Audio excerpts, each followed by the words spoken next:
You want to understand cosmic horror, that genre people think is just tentacles and madness? No. At its core, cosmic horror is the cold, choking realization that you are not the protagonist of the universe. You are not even a side character. You're set dressing in a story you will never read, written by an author who doesn't even know you're there. And if you want to see that truth, not read about it, not imagine it, but look it in the face, you don't have to point your telescope to the stars.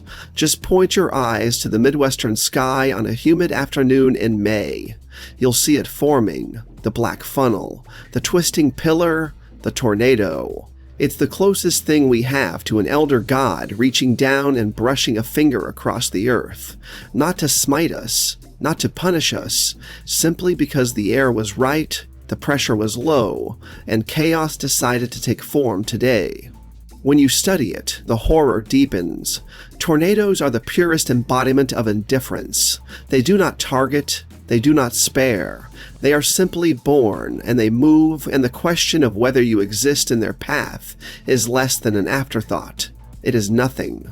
Your life, your family, your possessions, your stories, they are paper houses in the wind, and the wind does not read. The horrifying facts don't make them easier to comprehend. They make them worse. The strongest can produce winds of 300 miles per hour. They can pick up a fully loaded freight train and scatter it in pieces. They can tear asphalt from roads. They can drive a straw through a solid wooden plank as easily as you might stab a stick into wet sand. Tornadoes don't just destroy, they erase. A house isn't damaged by a tornado, it's gone. Its concrete slabs scoured, its walls atomized into splinters that fall miles away. In the experience, it is not cinematic in the way people imagine. Survivors speak of skies turning the color of old bruises, of air so still, so heavy, it feels like the world is holding its breath. Of a sound that is not just loud, but consuming, described as a freight train, a waterfall, a deep roaring animal that fills not just the air but the bones. Then the wind hits, and the distinction between earth and sky, between up and down, between you and debris, vanishes. Pop culture has tried to capture it, but even at its most innocent, it feels haunted. Think of the original Wizard of Oz. That black and sepia funnel is one of the earliest cinematic nightmares. Grimy, looming, snaking toward the farmhouse. It doesn't look fake. It looks inevitable. Watch it closely and you realize this is not a monster with a face you can hate. It's not a villain you can argue with. It's an event, a devouring absence. The terror doesn't come from what it wants, because it wants nothing. And that is where it aligns perfectly with cosmic horror. In Lovecraft's worlds, the most frightening beings are not evil. They are oblivious. They go about their incomprehensible existence, and we are simply in the way. Tornadoes are that philosophy given earthly form. They are an atmospheric accident that manifests with godlike power, their motion dictated by physics, not morality.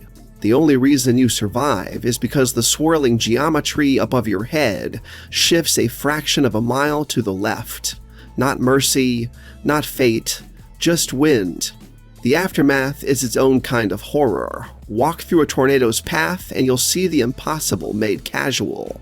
Steel beams twisted like ribbon, entire forests shaved down to toothpicks, cars and trees, and then, just a few feet away, untouched houses with coffee cups still sitting on porches.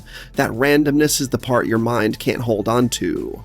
You want a pattern, a reason, but tornadoes don't give you either. They remind you that chaos is not the exception, it's the rule. And maybe that's why they get under our skin so deeply. Because for all our talk of owning the land, of building cities, of conquering nature, here is the swirling, indifferent reminder that we are temporary. That the ground we build on is only ours until the sky decides otherwise. The ocean may be vast, space may be infinite, but a tornado is intimate. It comes to your street, your house, your skin. It is the cold touch of cosmic truth right here, and the same atmosphere you breathe. It is the universe saying, I do not know you, and proving it. And when you stand in the siren-lit dark, listening to that low roar draw closer, you are not a human with plans and memories and dreams. You are a blade of grass in a field, and the wind is coming.